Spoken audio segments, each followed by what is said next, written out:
Good morning, Sint Maarten. What's up? What's cooking in the pot today, they say? Well, it's going to be a very interesting discussion. Let me just see if we are online. Yes, we are. Okie dokie. Toby, welcome. You jump on first today, that's good. All right, people, I have some notices, and then I'm going to go into a little different type of program than you're accustomed to from me. But I think it's about 2 weeks now, there was first a rumor, then it became a reality, I understood, that the former statutory director of GB, Mr. Jimmy Temmer, Merrill Temmer, actually, took said goodbye to GB. He said, it's over, I'm leaving. And he broke the contract with them and moved on. First they said he was fired, but after the fact now they're saying no. He decided to leave GB and not GB firing him. Also at the same time, you know, there was this big outcry last week that there was a hack. In GB again, GB was hacked. It turned out not to be factual. It turned out to be something totally different. Yes, there was some black spyware, but it had nothing to do. One had nothing to do with the other, because that's how suddenly it became as if the dismissal and the spyware hack once again were intertwined, but they were not. So at least GB is finding itself slowly but surely back into a good position, and hopefully, God's willing, we will be able to solve some of these problems that we have at that company.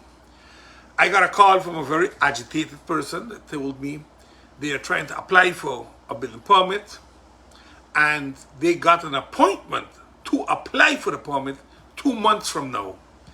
And I said, I find it kind of strange. Application is not that much. I mean, handling the building permit, that's a different story. But an application on it, on the permit shouldn't take you 2 months to get in. It looked like the permits are becoming the same now, like how it is in government. You have to get an appointment, and this appointment can take months nowadays. So while we digitalizing, we are going backwards instead of forward, and that was not the intention according to me. Congratulations are in place for the port. I noticed the port has been awarded the best shopping port in the Caribbean. Congratulations to all of those that made that possible. Now let's hope we can bring home the Princess Cruises home porting, and then I think we can start make some leaps and bounds. Once we also get the whole recycling back in order at the port, I think we're going to be doing great things at the port once again. I'm happy to read that the UNOPS and Sint Maarten and the Netherlands through BZK have come to an agreement and have been able to sign the prison construction agreement for the first term, which is to get everything in order to build the prison. 20 million euros was set aside by the Dutch government for the construction purposes, and I want to believe Sint Maarten has to cough up another 30 million or 25 million euros to make it a reality.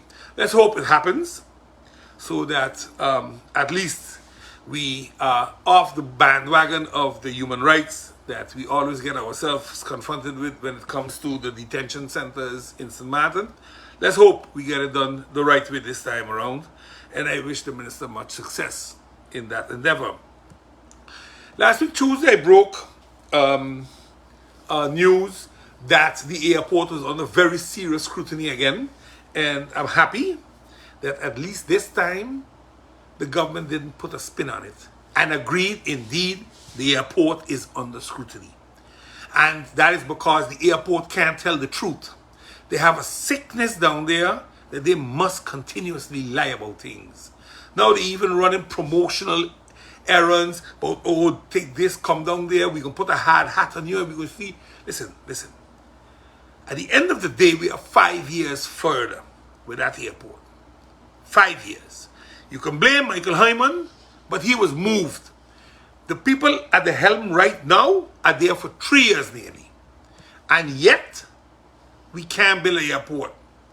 And yet, all of those that were involved in preparing the terms of reference are the same people now working for a company telling us we got to do this paint and that pay. I mean, come on, man.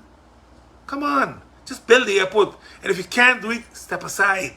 Leave somebody else do it. But we gotta understand a few things. Because this airport is living a life of its own in this country. It is the backbone of our economy. Parliament requested a meeting 1 month ago to get updates on what's happening.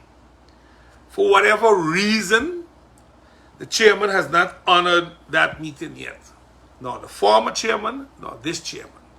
So when I say the former chairman, I'm talking about MP William Allen, nor this chairman right now, MP Kuki Biliani. None of the two have honored the meeting. I checked the schedule for this month because this is the last meeting week and there is no such meeting on the roster. And the question is simple, why not? What is there that government cannot explain or answer to the public? Because the airport is becoming a second GB. Where the Prime Minister was saying one thing and an hour later the board members were screaming at her with foul language, telling her she don't know what she's talking about and she's a liar. Again, at the airport now, we are getting the same nonsense. Or is it because somebody has a concession to protect them there that they ain't calling a meeting? Because this is the way we're going to start talking about it. I'm going to show the personal stake of interest so that you understand why things don't happen.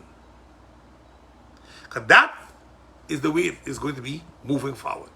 I will keep it professional, but I will show the path why certain things can't happen or won't happen. Maybe then we will start getting a little more transparent. Because we talk about transparency, but we sure as hell don't show it. Nevertheless, I notice now that by the letter of November 18, 2022, the airport management informed the government that they want to pay out their staff the monies due to inflation, which they state is about 30% higher than Europe, so especially the Netherlands. Now this is funny. 30%, eh? They're saying the inflation is 30% higher in Sint Maarten than it is in the Netherlands. The same Netherlands that are dealing with us with loans and all these type of things. I take that number out of their letter. They're asking so they can give salary corrections for 2021 and 2022 and also get rid of the 12.5% and pay full salaries as they believe the employees deserve it. But they deserved it 6 months ago too. They deserved it a year ago too. But you see, when you see these type of things happening, something cooking someplace. The pot, the pressure cooker, and bussing. So now, how do you keep employees happy? By paying them. By giving them spending money for the Christmas. Making sure everybody happy, everybody got hams and turkeys on their tables. That's the way of doing this. This is a letter of November 18th. Today is December 12th. I haven't heard of this letter yet in public. I haven't heard the government answering. I haven't seen a board's position on this because I find it remarkable that the airport goes directly to the shareholder and not through their boards. This letter is signed by Brian Mingo and Ben van der Clift, not the chair lady of holding, who is their direct boss. Not the chair lady of PGIAE, who oversees the operations. None of these have signed this letter. So I found it remarkable. But again, if the people can get their money, they should get their money. It's due to them, they work for it. But there's more to this letter than just the airport. Because the 12.5% is across the board.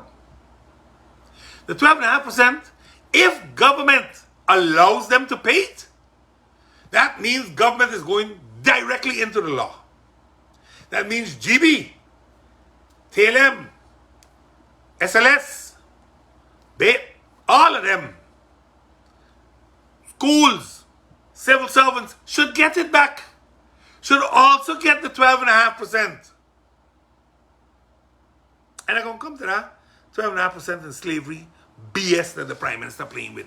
Because this is playing with people.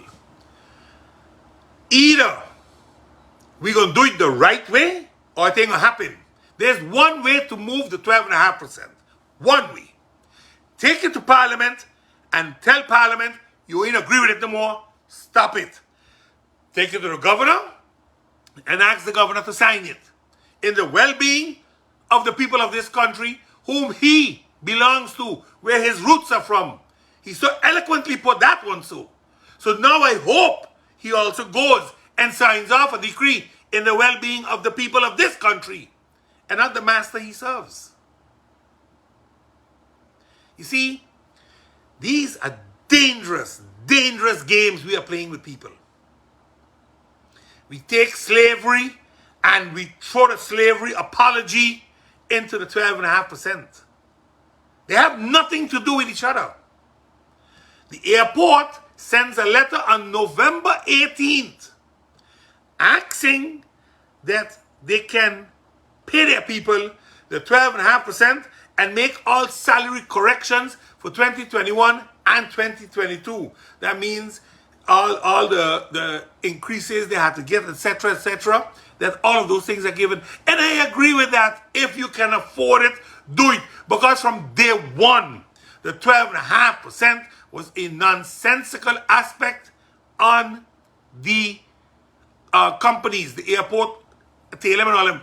Why do I say that? I supported the law. Please don't misunderstand me. I supported the law because the law could not have been amended. The Dutch were not discussing with us an amendment. I asked to put a time frame on it. They laughed at us.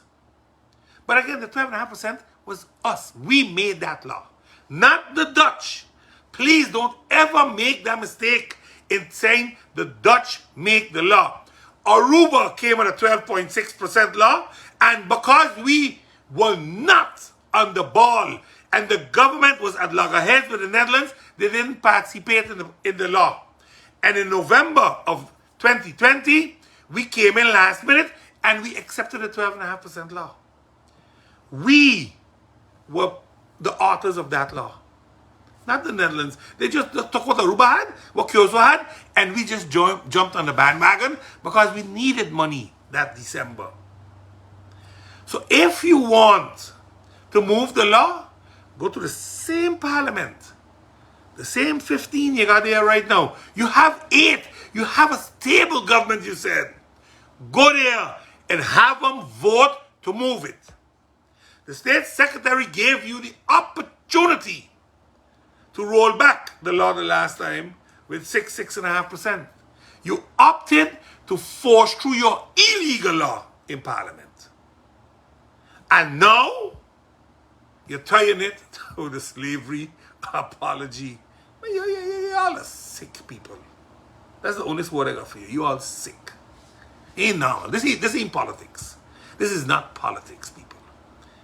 Politics is a different, or maybe I see it different. But I don't play politics with people's emotions like this. This is such a difficult and touchy subject. We shouldn't be doing that. So I want to know, government, what your answer is to the letter of November 18th, 2022 to the airport. I really would love to hear it.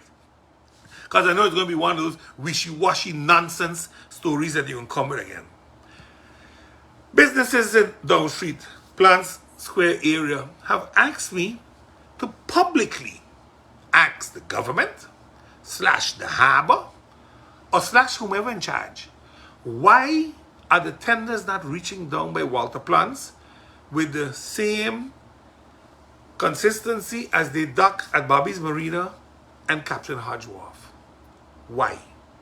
There are a lot of businesses down there. Walter Plants was designed, developed back in 2010, I think 2011, for exactly that purpose, to enhance the business sector down there. But if you don't take the tenders down there, it ain't gonna happen.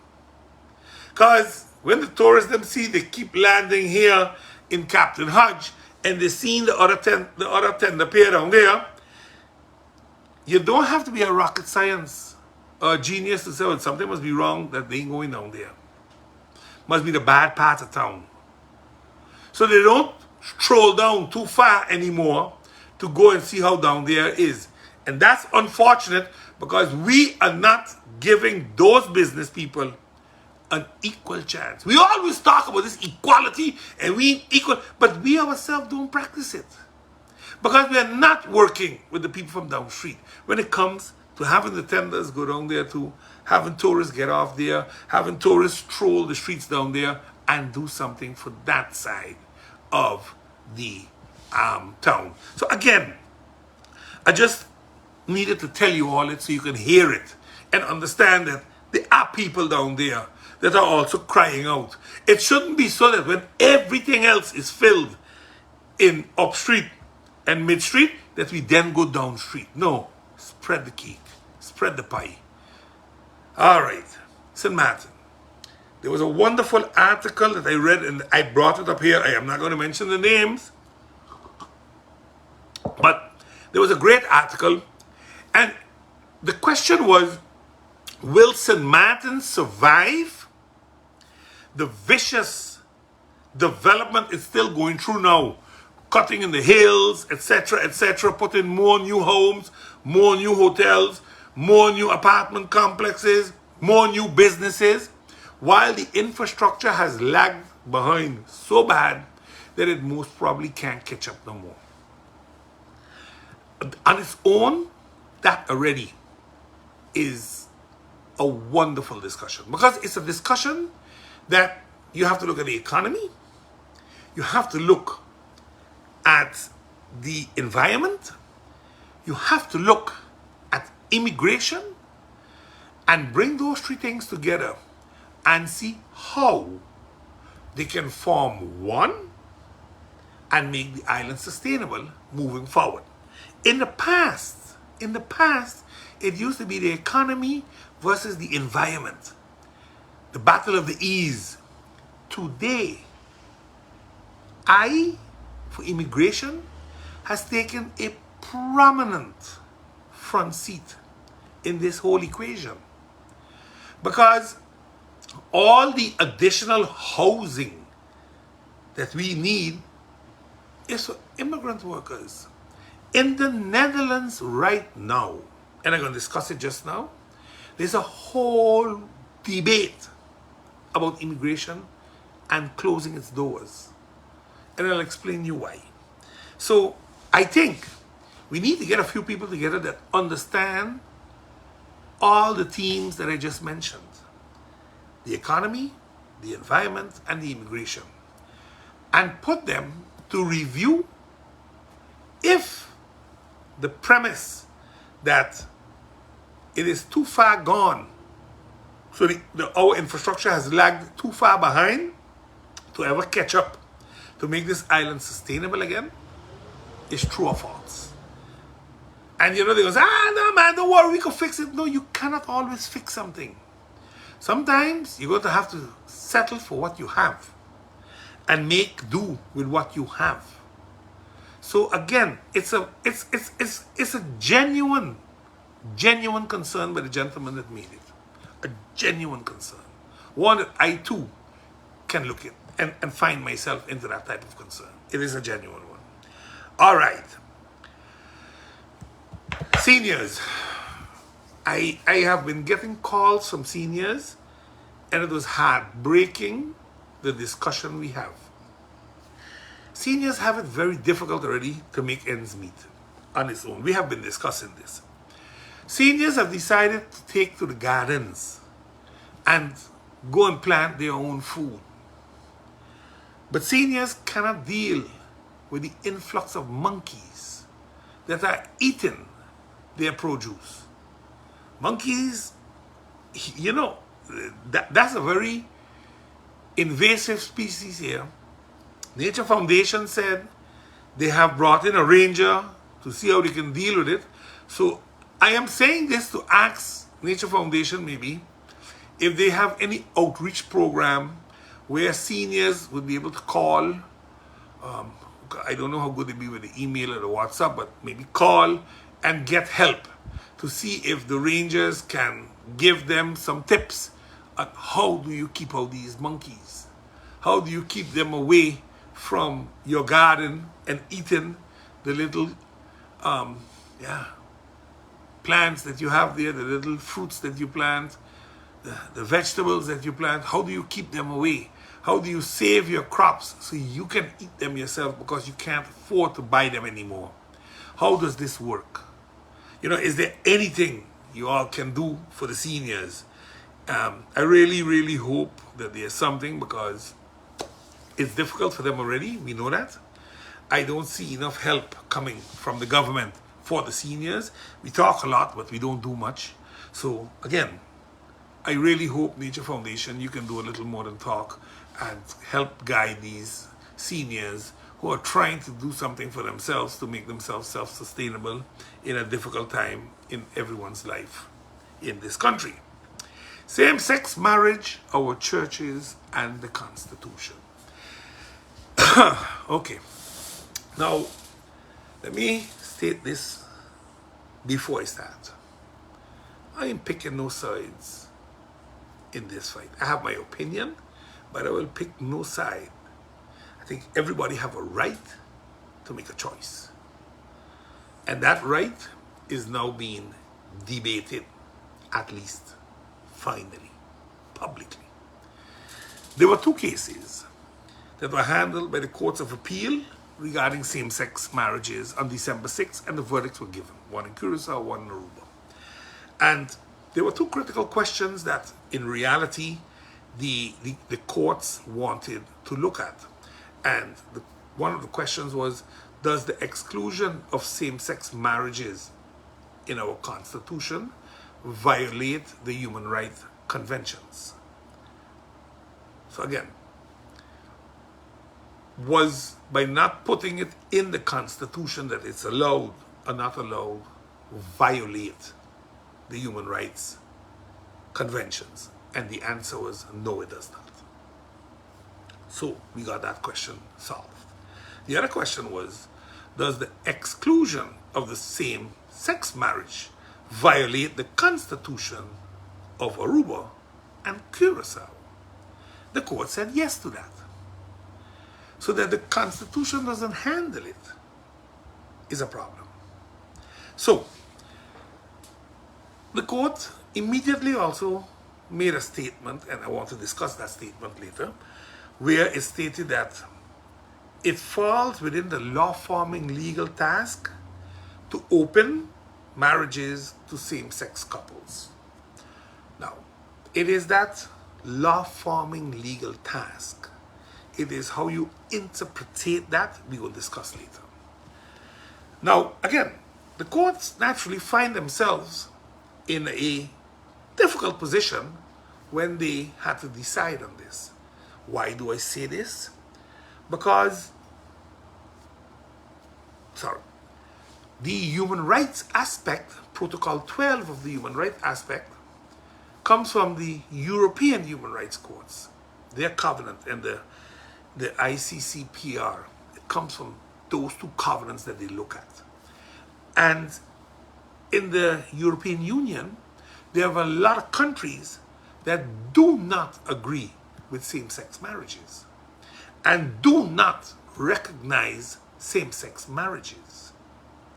So the European Human Rights Covenant does not touch it in that sense, that it is mandatory. No, they make a provision for it. There's a provision made, but every country decides for themselves. Now, why do I say this? I say this because we are a country within the kingdom. They say we are an autonomous country within the kingdom. Our charter, the all too known flawed charter, as we love to say when convenient, in Article 39, it gives each country the right, when they prepare their constitution, to make the constitution to their likings in the sense of keeping your traditions, your cultures, you name it. You put those in your constitution. Traditionally, the Dutch Caribbean islands, the Caribbean in general, are very religious. How would I say? They were very Catholic, religious, where a marriage was a union between a man and a woman, as stated in the Bible. All of these things are part and parcel of how you make your laws. Are they right or wrong? That's a different discussion. That's a discussion we need to have. That's a discussion for Parliament to have. Do we need to initiate changes to the law? That's a discussion Parliament needs to have. That's a law initiation that can come from government or from Parliament. But it cannot be a judge's decision, because you're overstepping your bounds, in my opinion, when you do so. Because Article 39 gave us the right to make our constitution, and a judge cannot change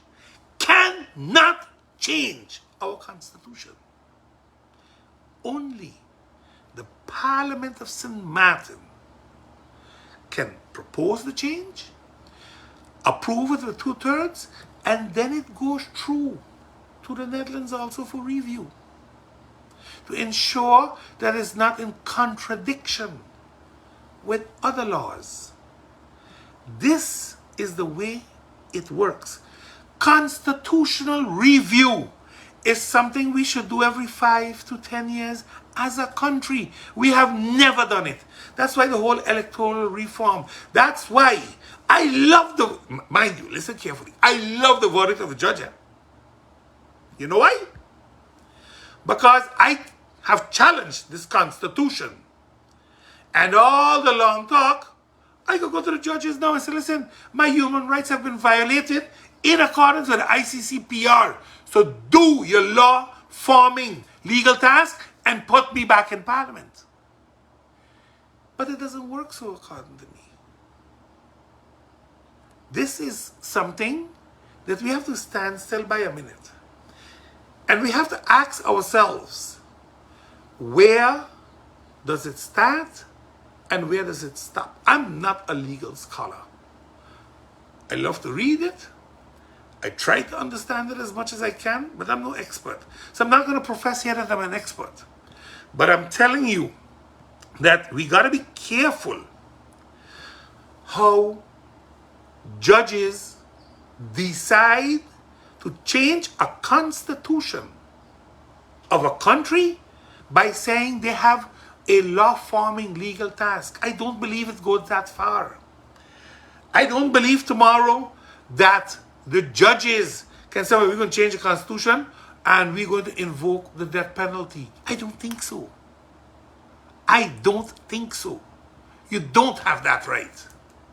But again, they were very smart and they said, look, we ain't enforcing it because you all have the right to go to cassation, and I'll give you 3 months for that, to make up your mind if you want to do that, because that'll take another few years before this law becomes a reality, if it becomes one.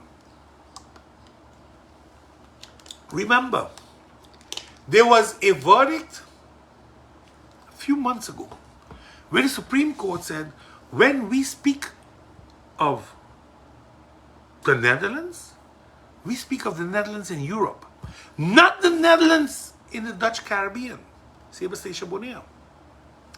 Why do I say this? Because the laws in the Netherlands allow, constitutionally now, same-sex marriages. It was changed, but it doesn't necessarily affect Bonaire.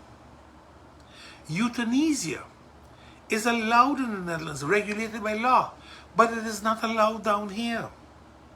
Some of our laws are not equal.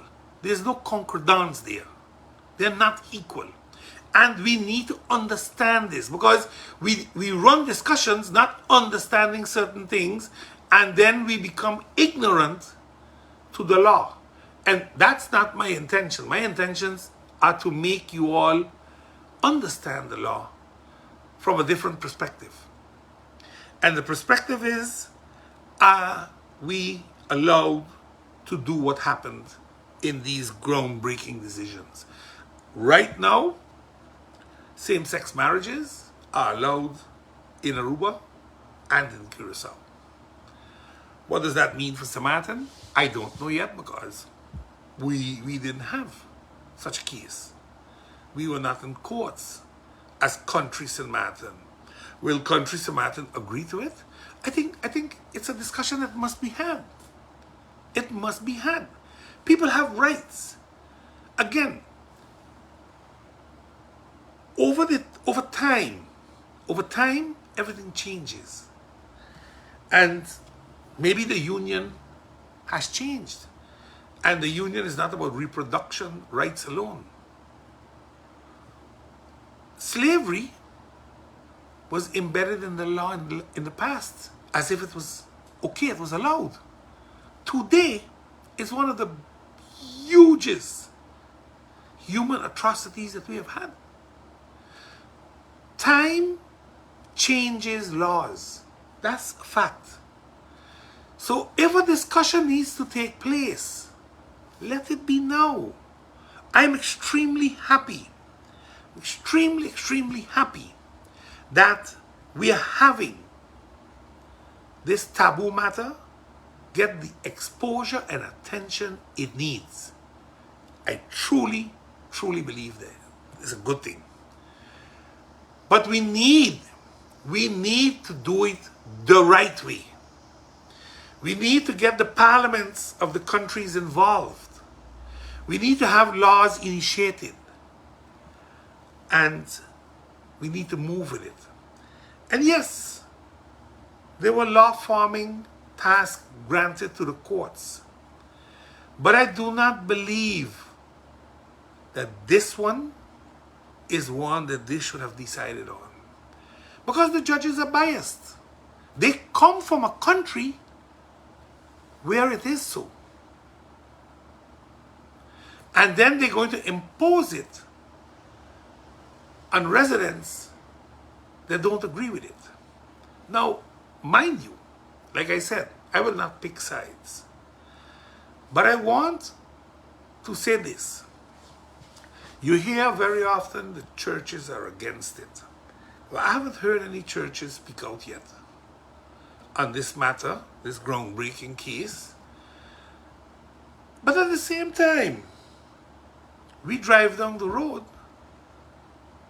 and there are prostitution homes all over the place. And we say nothing. We say nothing. But because a woman and a woman want to marry, or a man and a man want to marry, oh my God, the world is coming to an end. I am trying to put this in perspective. I'm having a difficult time with it. I don't believe in hypocrisy, and I will not preach hypocrisy. But I need to show you all both sides of the picture. Violence and harassment at work has affected more than 1 in 5 people globally. Question is, what about us? Where are we? Where are we in Sint Maarten? More than 1 in 5 is being harassed in Sint Maarten. Less than 1 in 5. There's no data to substantiate this discussion. What they did is the ILO did a review all over the world, 123 countries. They questioned, I think it was 175,000 people, and they looked different walks of life to see what kind of problems we got and where we have the problems. And it was surprising because Lloyd's Register Foundation and Gallup did this whole how you call it now again, this survey. and they did it on behalf of the International Labour Organization. And what came out of it? They realized that there were different forms of abuse, and they were trying to figure out why. Why is it that people ain't really talking? Because more than half of the people were not saying anything. So more than half of the people now in the survey said what happened, but they never reported it. And why was the question? Why don't you report it? Well, the factors were very interesting. Shame, guilt. So because of how they may be dressed, or what they said, or how they looked at a person, they felt they brought it upon themselves. Lack of trust in the institutions. So not only the businesses, but the police, justice, that they don't get help. They're just, pushed out, pushed aside. Or, and I think this is such an important one, or the unacceptable behavior is seen as normal. So that violence and harassment on the job is a normal thing, it's the norm. Now that last one speaks volumes, because it means that's who we are. When we speak of child molestation, and you see the cover-ups that come and how movements are made, it is as if this is the norm of day, because it's a shameful thing, etc., etc., and it can give a school a bad name. You name it, you'll find the excuse not to discuss it. Now, the same happens here. You know, when you ask people, but talk about it, oh, it's a waste of time. It's all a waste of time because nobody listening anyway. Nobody cares anyway. Now, clearly though, women talk more than men. About 60% of the women will talk about their problems. 50% of men will talk about their problems.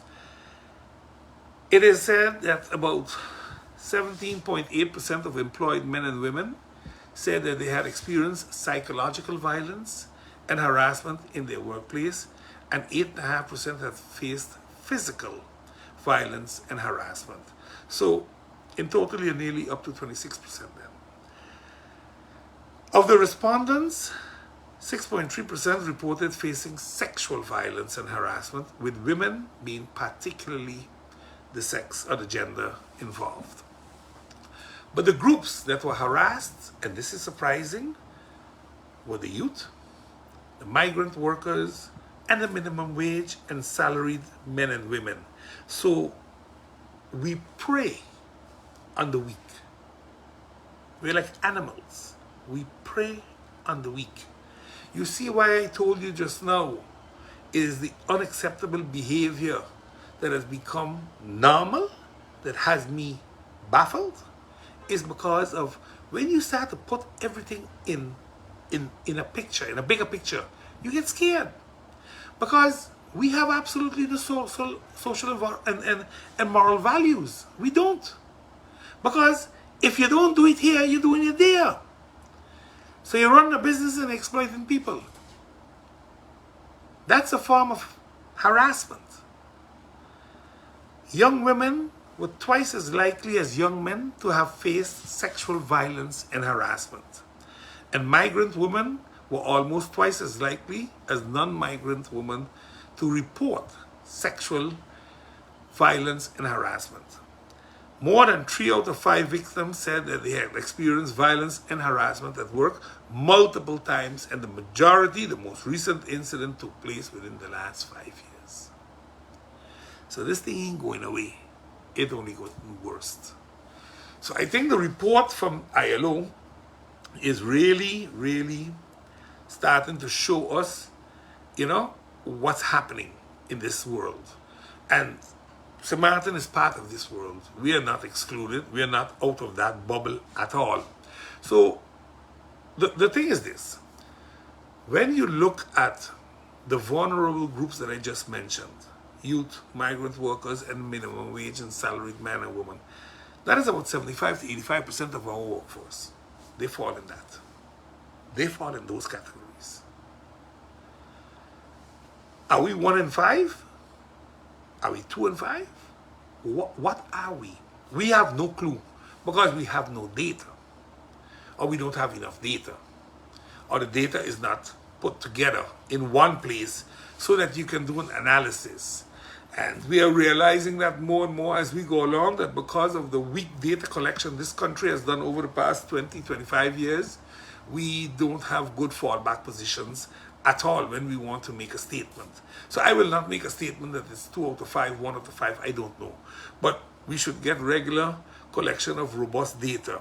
We should, extend and update our mechanisms to effectively prevent and somewhat manage violence and harassment in the workplace. We got to do this, have the labor office going maybe a little more often, do some labor inspections, do some occupational safety, check some health policies and programs. The experts, they are working for us in government. There are experts that handle labor. These people know what they're doing, so maybe we might just have to adjust our priorities if this is a problem. Increase awareness of violence and harassment on the work. Put up maybe billboards, I don't know, talk to people, have a counselor available, have a confidant in the company where you can go and talk and say what's happening without any repercussions, because the problem is very often repercussion or discrimination. That people discriminate who complaining for whatever reason, gender, whatever. These are things that play a serious role in our country. And we got to deal with it, if we like it or not. And we also have to enhance the capacity of our institutions on all levels so that we can deliver effective prevention and remediation and support. Because at the end of the day, when these people have been harassed or violated, there is no aftercare. So the people, they don't cure. You don't cure. And yeah, you're not helping your brother and sister then. You see, I told you today is going to be a different type of program. While I'll do some exposing later, I need you all to understand what I'm telling you here with this workplace issue. We really, people, really got to do something more than we're doing right now. All right, the D66 faction leader in the second chamber, Jan Peter Paternotte. Remember him? He used to be the chairman of the Kingdom Relations Committee. He is warning that with migration breaks on, the Netherlands will go into Brexit. What that means actually, simple. The migration debate in the Netherlands is going haywire. People going crazy because of all the people coming in seeking asylum. They're coming in looking for a place to live. Holland needs to build 1 million homes. They have about 18 million people living there, but they need to build 1 million homes. That's the shortage on homes in the Netherlands. And people keep coming in there, fleeing from wars or from bad things in their country, from out of the EU countries themselves. They're flying, coming up. The Netherlands is one of the richest countries, one of the most social countries that gives away everything to foreigners. So they go there. And now there's a revolt coming, and they're saying, no more. Close the borders. Now, if that's going to happen, because now the agreements and labor quotas and work permits are what the second chamber want to talk about. Quotas must be put in place. No more open house. Even though the Dutch have hundreds of thousands of vacancies, they are doing this. They want their own people to go to work instead of sitting and collecting welfare. And in Holland, welfare is 2,000 plus euros They know 500 guilders like here, 2,000 plus. So again, the problem from the asylum seekers in the Netherlands has caused such a disruption that the discussion is going crazy. And they basically want to close the borders, no more workers. Well, they don't tell us. If we don't have what was it? If we don't have a bachelor's or higher, don't come to live in Holland. Stay in the Caribbean. They told us that before already. Now they're going to tell it to those in the EU too. So again, I'm just bringing this up to show you that it is happening over the ocean right now. What I don't understand though is that our children come home with bachelors in their hands and masters in their hands and jump back on a plane and go back to the Netherlands, to the US of A to work because they can't get a job here. Yet, when I look on the island, there are a lot of jobs being fulfilled by third parties that maybe ours could have done. Again, I don't want to criticize unnecessarily, but I believe, and I'm not saying, oh, shut down operations, don't grant no permits, no, listen, there are exception cases that need it, but there are too many common ones that maybe we should look at a little stiffer and see what it means for us. Again, it is a difficult something, and we need to see how we're going to do this, because, you know, I don't know. I don't want to waste time delving into something here that I need so much more time to discuss, because we have study financing, we have duo, we can make agreements with all those entities so that we can say, okay, we're going to tie this in to the labor permits, that when these people come back to Sint Maarten, they will slide into the work field. And this thing about a camp pay for 2 people, I understand that, and I wholeheartedly believe that. So you're going to pay the one from Sint Maarten, and the other one will go home. That's how we're going to start doing it. But you see, this country faces much more bigger issues, because since we don't own the businesses anymore, it's nice for you to tell me I must hire a Sint Maarten, you know. But it's my business, so let me hire my people. I trust those more. This is what we're getting down to, slowly but surely. Look around you, people. Look around you carefully, and you will see what I'm telling you. This is not fear-mongering. This is giving you a reality check. This is where we are today. There was an efficiency audit done by the chamber, by the General Audit Chamber, and it was to see if the stimulus plan and the relief plan that was done in 2021, if it really yielded any efficiency. Now, remember, when COVID struck at its worst, the one thing everybody was fearful of was mass layoffs. That the hotels would all shut their doors, because that's where the bulk of our people are working, that they would shut their doors and send home everybody. That's one of the critical things they thought. Supermarkets were not going to close because people got to buy food. None of the government-owned companies were going to close and send home people. It's not going to happen, so there was no fear. The fear was in the tourism industry, that there the mass layoffs would come. So they wanted to understand how this went, but there was no data for them to really come to a conclusion according to their report. Now, again, how many people were on social welfare before COVID? 500? 800? How much are on social welfare after COVID? How many used to be SZV but are not working anymore, so they're not SZV? So how many PP card holders we had before COVID, how much we have after COVID. Because if you want to get some numbers, looking at how many people were helped with payroll support, you go look at the businesses and you say, okay, well, it went good. We had the mass layoffs. But if you had 500 people on welfare and today you got 5,000 people on welfare, then you got a major problem. Because you have a factor 10. Or you got 3,000 people, then you got a factor 6.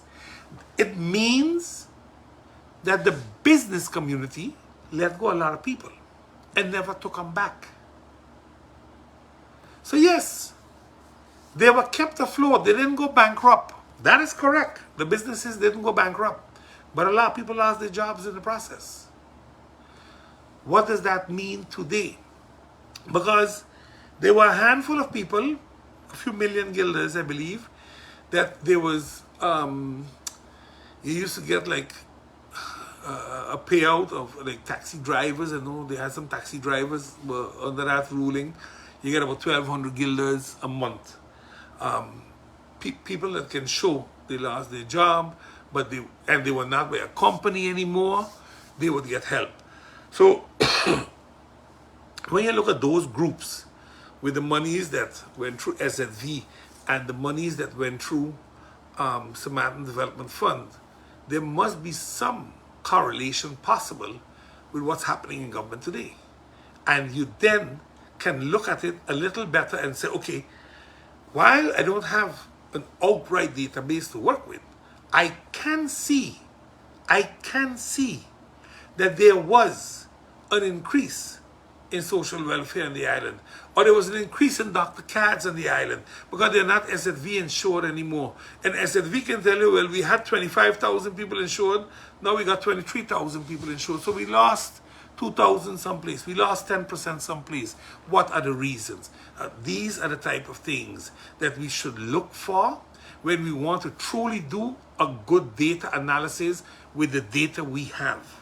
We can't just say there wasn't sufficient data to give an efficiency report. I think we can do a little better with that efficiency report, and we can dive forward, because I'll tell you something. There was a huge display with COVID. That was the gray economy. People that were not registered, people that were under the radar. But there was millions of dollars moving in that economy every month. So what were the effects of the gray economy that were revealed by COVID, by the SSRP? How many people were asking for money that were caught in that vicious circle? How many people were proven to be on minimum wage, but when you talk to them, they were being paid under the table? Because when they got their money from SSRP, that wasn't 80%. That was maybe 30% or 40%. Now, these are things that you would want to know, because that means these people were not. They were being booked as minimum wage workers, so there was no tax, wage tax being paid, and they're paying much less social premiums than they should actually be paying, because they were being paid under the table. I cannot believe that we don't have some of this data. Then you want to also do a correlation on the undocumented workers that were insured by SZV but didn't appear elsewhere in the system. How is that? How do we do that piece? Because, you know, we gotta look at what happened. We know what happened. Now we gotta make the bold move and deal with what happened. And I know some people will not like what I'm saying, but it needs to be said. Sometimes it needs to be said.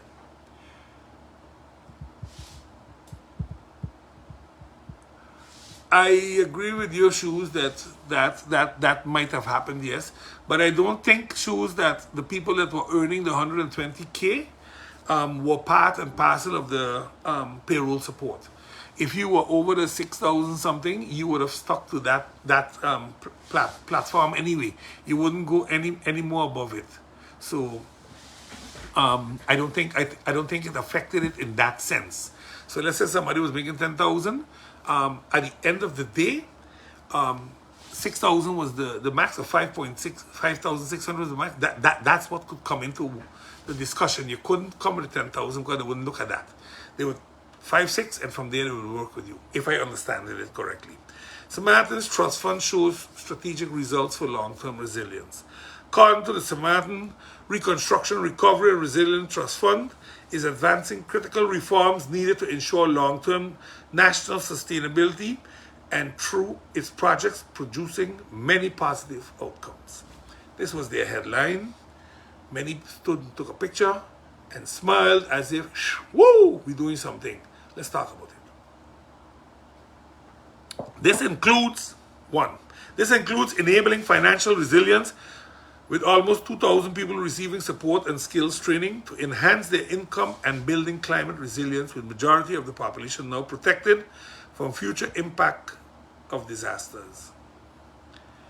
Now, look, I have asked that we do tolerance for the weed. Somebody is smoking stupid bush to make this type of statement. We gotta be honest a minute, okay? When we did the whole support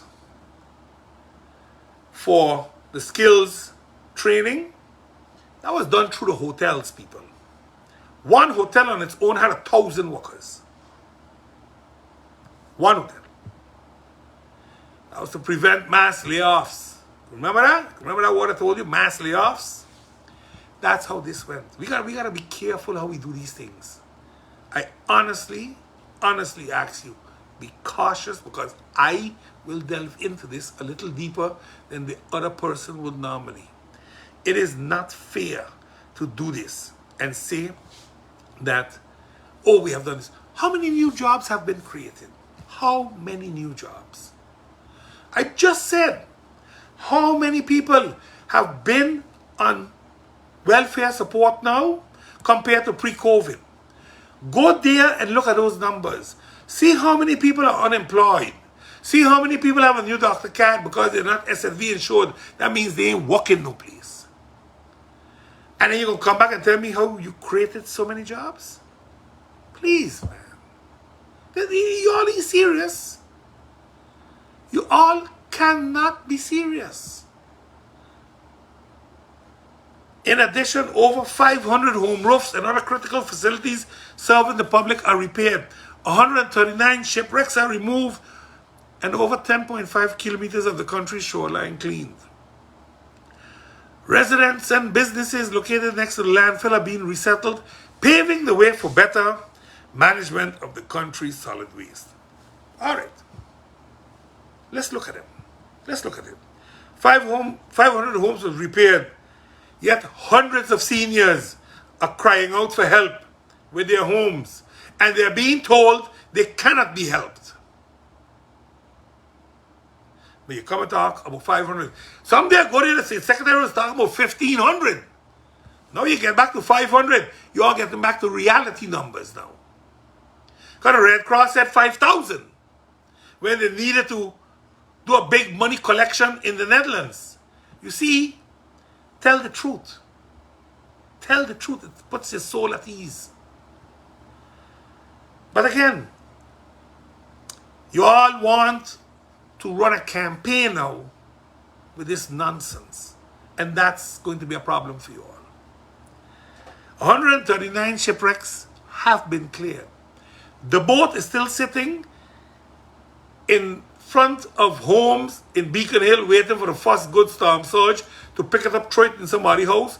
God forbid people get hurt. That boat could have been moved. The same crew who was cleaning up inside could have cleaned that up. And yes, it didn't come through Irma. But you know what? A lot of other stuff didn't come through Irma either. But we cleaned it off of the shores anyway. We cleaned it off of the coastline anyway. We went into the lagoon and we picked up what we found. Because we didn't know if it was from Irma or not. Again, you all didn't touch Oyster Pond because it was undisputed. Oh, no, sorry, it was disputed land. The French cleaned it up because they said they're taking the land. They cut a deal with Holland, they're going to take the land, they cleaned it up. It could have been cleaned. Unnecessary delays in the country. But again, let's move on. Residents and businesses are being resettled around the landfill for us to pave the way for better waste management for the country. We paid out $14 million to the group that was living there. They will take that money back to their home country, build their apartments and their homes there, because it costs a fraction of the amount that it costs here, and come right back here and tag your backside for social welfare. Mark my words. Nobody building houses. Nobody building businesses. They're taking their money and moving. This could be a problem in the very near future again.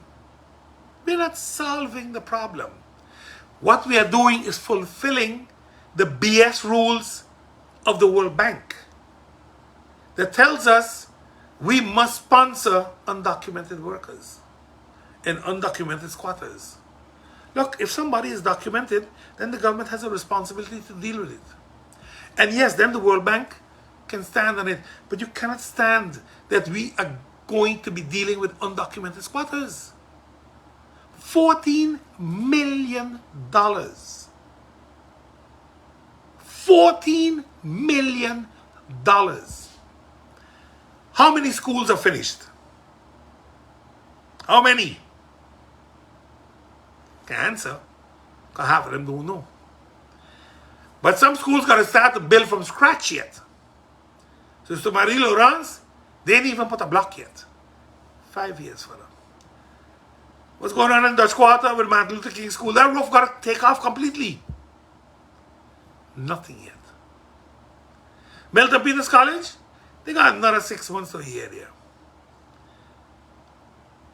2, 3 schools were done out of the 20-something. A lot of seniors need homes that we're not dealing with. I hear you talking about resiliency. Which resiliency? The people are not being helped. The oldest people that are really being helped is those that are working there with nice salaries, consultants that go and come. The landfill, you're making a waste management plan. I'm happy you're doing that. But they existed. You ask Texas A&M to write something for you. They come and ask the people here to give them all the data so they can put it into a module and then say they're doing something. You're not doing nothing. Oh, we're going to do 85 million where? Where are you getting $85 million from? Not from the trust fund. So don't lie to the people. If you have it, show it.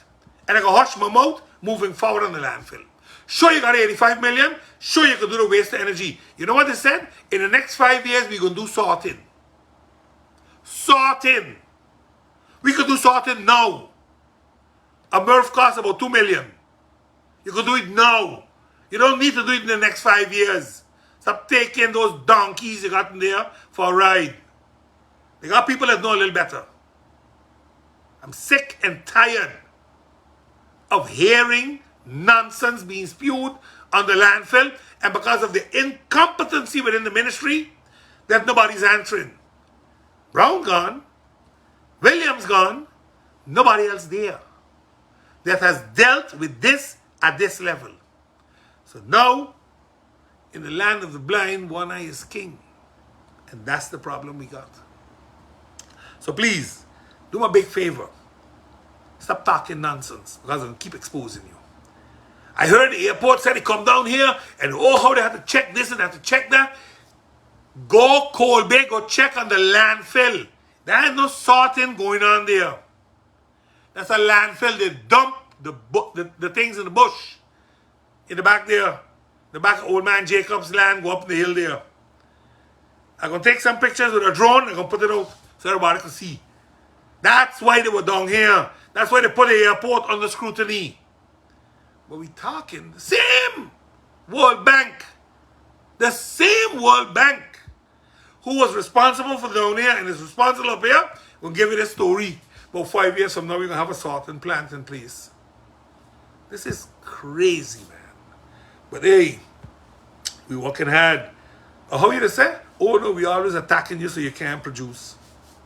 But yeah, God knows that we all know what's going to happen. And when it happens, I will be the first one to rejoice. But again, we speak of resilience.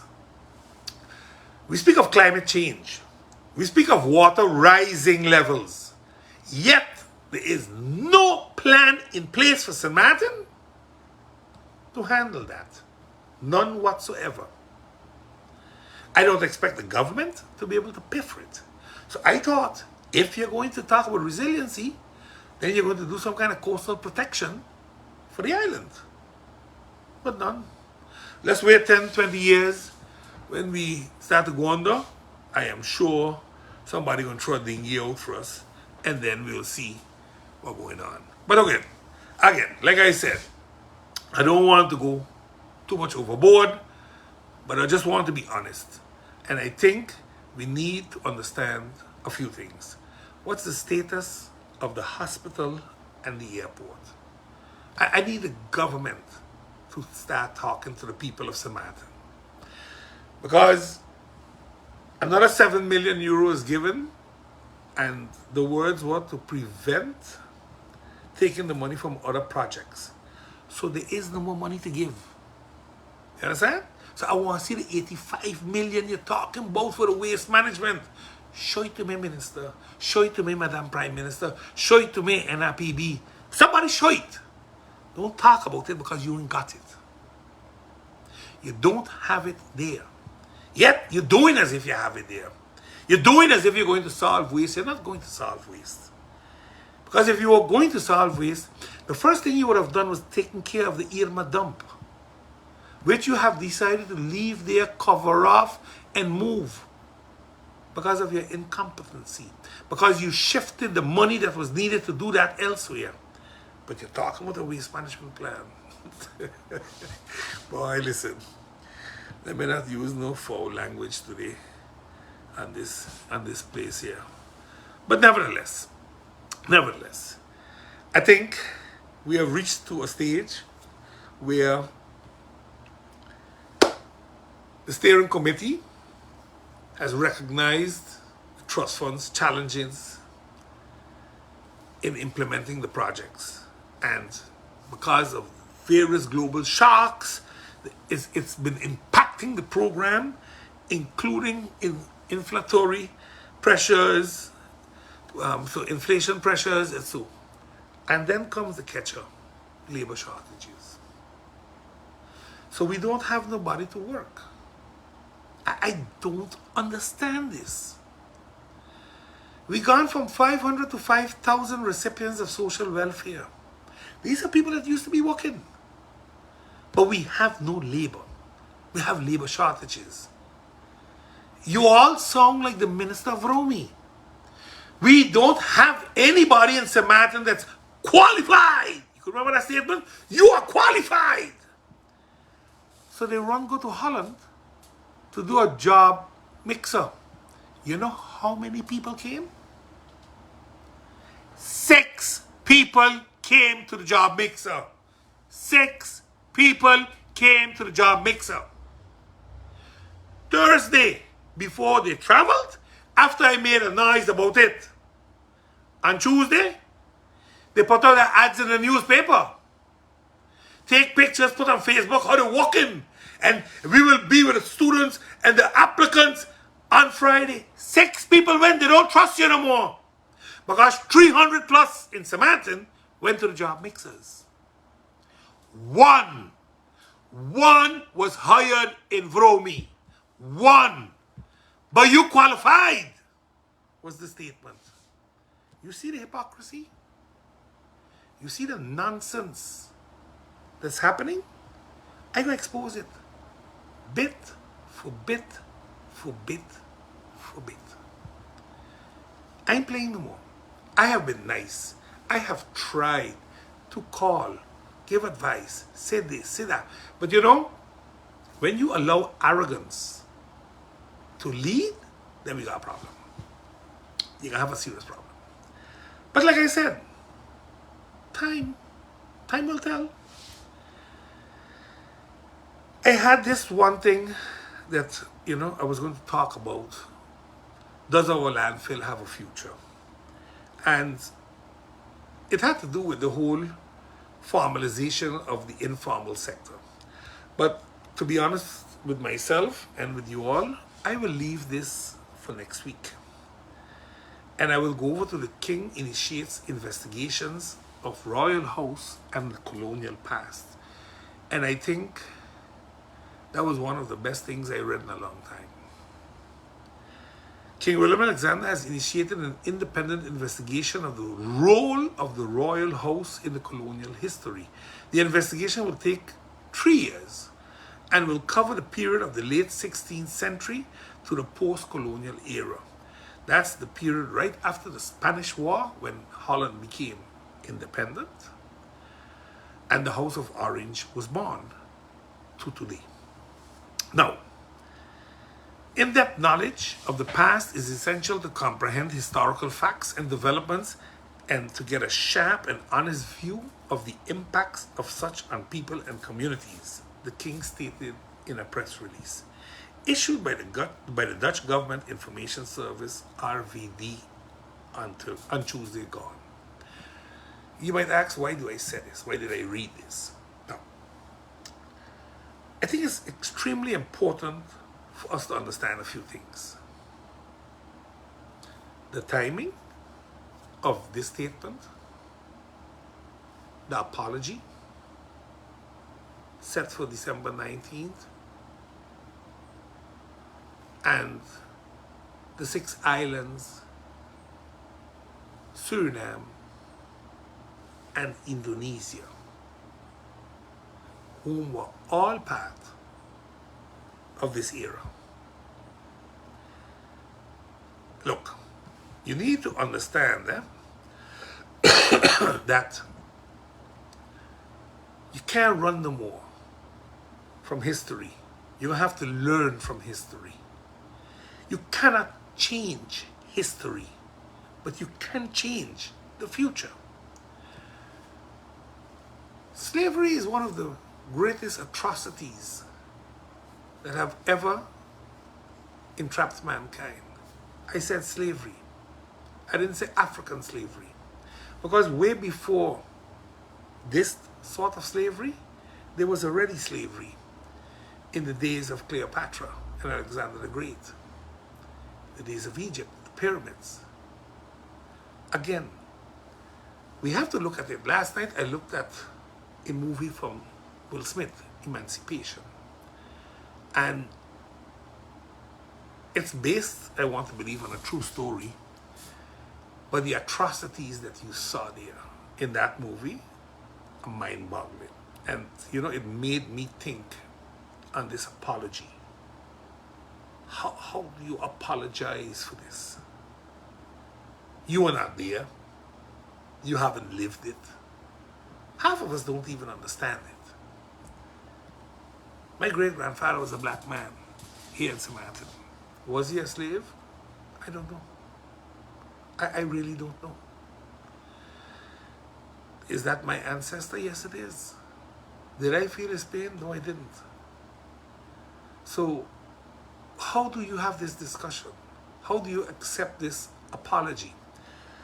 So, this whole investigation of the facts that the king has asked to do is something that I appreciate, because it's going to give us maybe, hopefully, maybe a better Okay, thanks shoes. 1816? I thought it was before. But thanks. I stand corrected. Indonesia was not part of the whole slave trade movement. I find it's important that the knowledge also becomes available for all of us on what the role of the royal house was. It's important. Look, and I believe by the king giving this order and the people that are carrying it out, I believe we're going to have a good discussion and we're going to have good facts placed in paper. The professor for colonial and past and post-colonial history at the Historic University of Leiden, Professor Gert Oost-Indie, is going to have the lead on this. I had the privilege of meeting Professor Gert Oost-Indie last year, December, in the Netherlands. I had a little chat with him, not about slavery, but about equality within the kingdom, the charter, the value of the charter. And he was very outspoken on the abuse of the Dutch powers in the charter. So I think we have a good person in Professor Gert Oost-Indie to handle that. And I believe all the other committee members have their credentials that will be able to give a good finding of what really happened and how it's happened. Because remember, they're doing all of this based on recordings in the books. So hopefully, and I'm being very hopeful with this, because you can't just believe everything else going to fall out. But I just truly hope that when this investigation is over, when everything is said and done, that we can move on as a people. Just like how they teach history in Holland about Piet Hein and De Ruyter and all of them as great men that conquered the world in their times and made the Netherlands one of the most resilient and feared people at sea also, and built the West Indies Company to what it was, that we can speak about Tula and Karpata and Wang Tete Loke as freedom fighters that they truly were, and put them rightfully in our history. Because this is where this will play out, in history. Not anymore in the daily lives of us anymore. The golden carriage of the royal house, I think it has now been packed up, depicts slavery. So that too is going to be studied. Are we going to remove it? Are we going to disassemble it? It's history. You cannot change your history. You have to accept it. You have to accept the dark side of your history also. And move on. And teach your people about the atrocities you have done during your reign. You can't get away from that. It would be like the Germans saying the Second World War never happened. It did. The concentration camps didn't exist. They did. So again, we really have to find this. Because once we find it, I honestly believe, we're going to be able to move forward. But what I needed to understand when I read this thing from the king was, well, what is the apology of the government all about? What exactly are they coming here to tell us? What exactly? Come with a bag of money, tell me I'm sorry, let's go up by the Diamond Estate, let's go run over the path at night? Please, do not embarrass yourself or us. I think this whole apology and reparations and whatever else you all want to put with it needs to be done correctly. There's no rush. For 400 years we didn't do nothing. Let us go rushing nothing now. Do it the right way, please. For some of us, it means more than just, oh, it's a time period. No, for other people, it meant a lot more. So again, I trying to be so careful with my words, because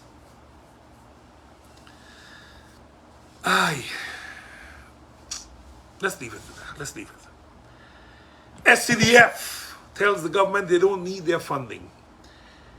SDCF said that in their planning, they were already planning to move on and become self-sufficient. And since the funding offered to them can only be used for marketing purposes, they are saying, listen, maybe you can use that money and with the Minister of Tourism and the Culture Department and all of them, sponsor the ambassadors of the Carnival for marketing, like help with costumes or teach costume building, teach float building, support musicians, do more youth calypso. Listen, a whole set of things that I believe the Carnival Committee said we should do these things. You all should maybe take that money and put it there to do the following. We are self-sufficient. We will survive, because Carnival runs Carnival. The 360,000 guilders that government gives, I believe it is, that is 350,000, that's for marketing purposes. And I believe they said they can market Carnival through their marketing schemes, like how it's happening now throughout the Caribbean, much better. So use the money and have the ambassadors this time helped a lot. So let's see what that means for all of us. You know, they're saying, listen, subsidize, and I want to read it correctly because I wrote it. Yeah. Help the musical artists, the craftsmen, the troops, the pageantries, and the development of steel pan back in Carnival. Development and revival of the junior calypsos through the schools, host costume making workshops, etc. All of this can be facilitated through the Culture Department with the assistance of the SDCF. SDCF is more than willing to come in and assist them by doing this. Again, I think it's a bold move. I applaud the SDCF for making this bold move.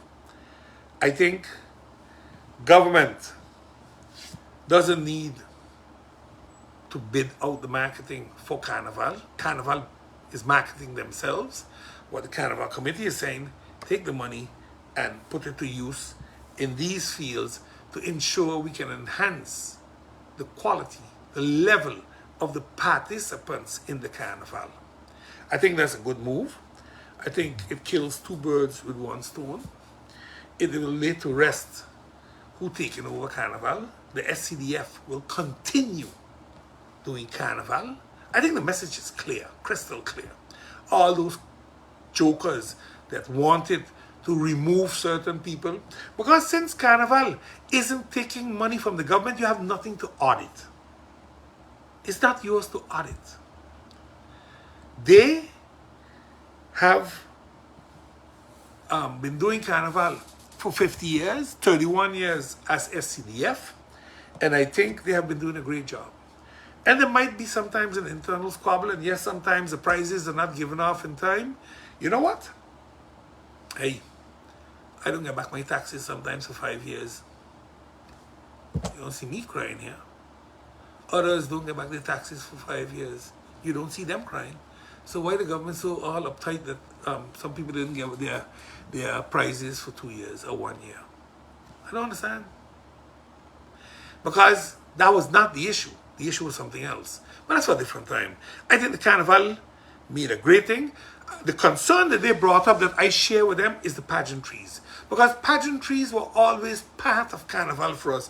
We used to have carnival queens. While some people are totally against it because we exploiting women, put them match all over the stage in bikinis and all those type of things. Again, everybody have a right to an opinion.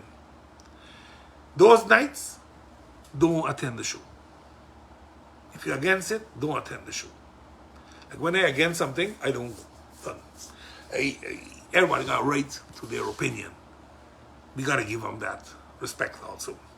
So, people like Don Hughes, they used to have the PJD2 Carnival Queen show. I mean, that was huge. That used to be one of the biggest shows in the Carnival Village. It used to be one of the biggest shows in the Carnival Village. I think that was a Caribbean show. Hey, something to come back and look at. Our own shows cost about $60,000 to put on. So again, these are difficult sponsors to find. So maybe, just maybe, because I know they have one or two groups that do it here well, Posh agencies, I believe they just do a lot of these shows. Fabiana Arnell, I know they have been in Zinga Lake. Maybe government, SDCF, Culture Department, come together. Get a group of these people together, fund it, and let's have something great. Let's have them back on stage. Let's go into the schools. Get the junior calypsos back up on stage. This is something we have spoken about for years. But we ain't doing it. And slowly but surely, these are things that are dying. And these are integral parts of Carnival. Because if there's no calypso, there's no Carnival really. The social commentary is what makes the Carnival season the season. Honest to God. That's what it is. We shouldn't lose it. We shouldn't lose it. So I ask all of you to do your thing and let me get on board. Let's support the SCDF. Let's support the government. Let's support all participants for Carnival. Because Carnival is right around the corner. It's 3 months from now. The first events kick off in March. So let's get ready, because I think we're going to have a great Carnival. I think the president of the Carnival Committee, Mr. Rajuki, is a true Carnival lover and wants to bring it back to basics. And that is something that we need to do. Because sometimes we believe that Carnival became a music festival and it became too big for this little island.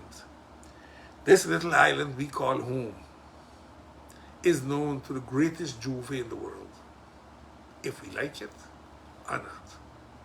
Say what you want, but only in Sint Maarten can you have a juve like we do.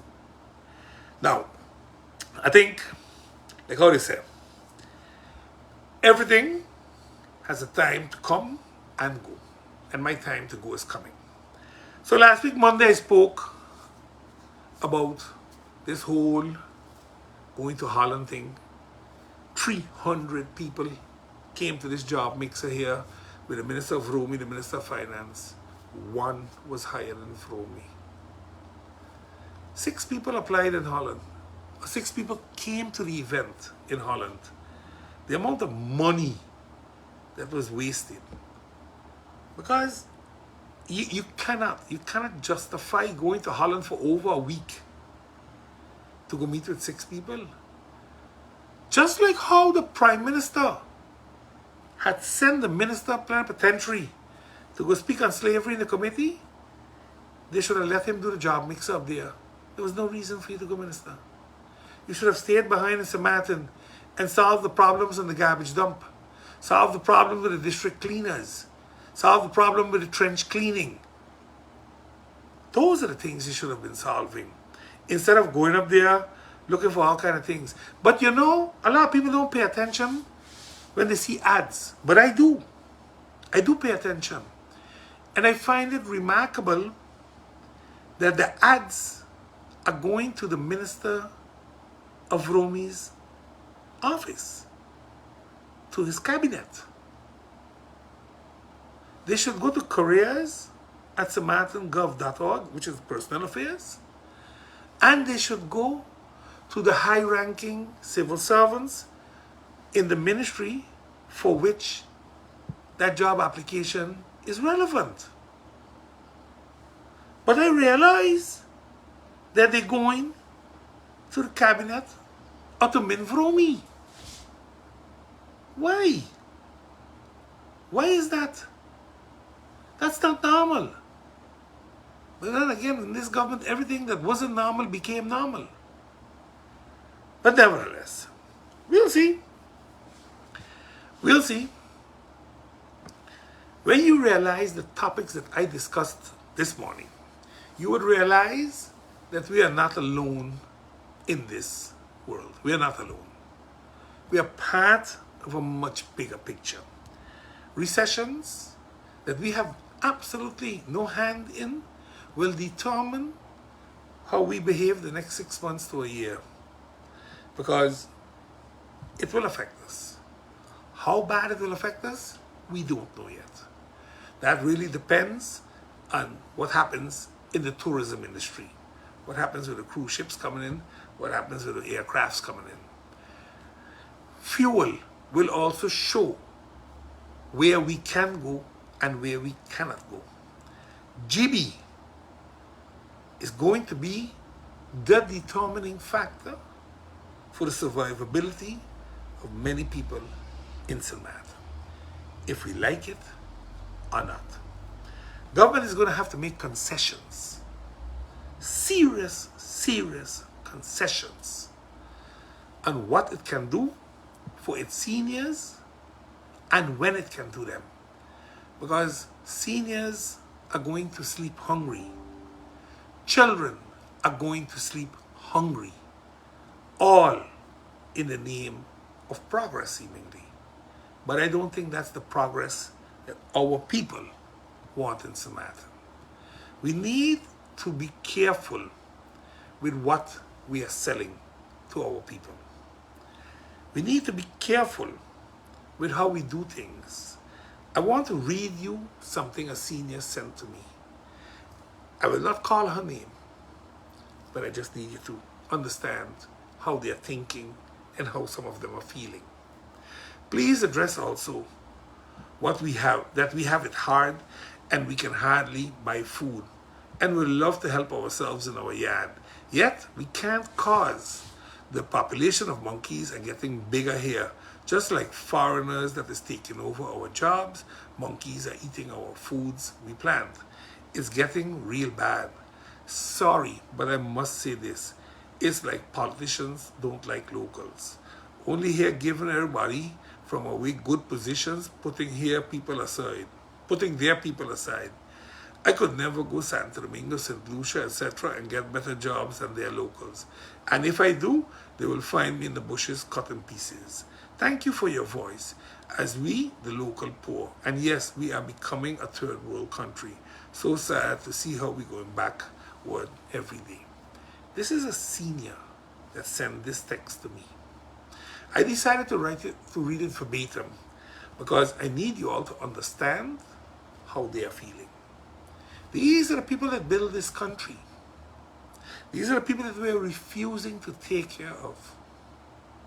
Yes, I said it. We are refusing to take care of them the right way. There's a saying, not every fight one must fight. The way things are going and are shaping up right now, we're going to have a very dirty campaign, and many people and their families going to get exposed and hurt for many things on all sides of the fence, it's looking like. Before, during, after the elections, I'm sure if we continue steering down this path, we will have many house searches, many mothers crying, many new cases against those who least expect it, especially those that are in driver's seats. Nothing lasts forever, they say. The crab mentality just doesn't die here in Sint Maarten, but all of us will someday. That the government wants to remove the 12.5% from the law, then the government should just go to Parliament and ask that the law is removed. Will the governor sign off this law as proposed? No one knows. But if history is to repeat itself, he won't. He will follow the instructions that come from the Netherlands. They're his boss, actually. But I still believe, as people, we have a right to get rid of the 12.5%. It was something that was never meant to hurt others but us. I think we need to realize that if we can't come together to fix Sint Maarten for us, nobody will. I hope you all have a wonderful week.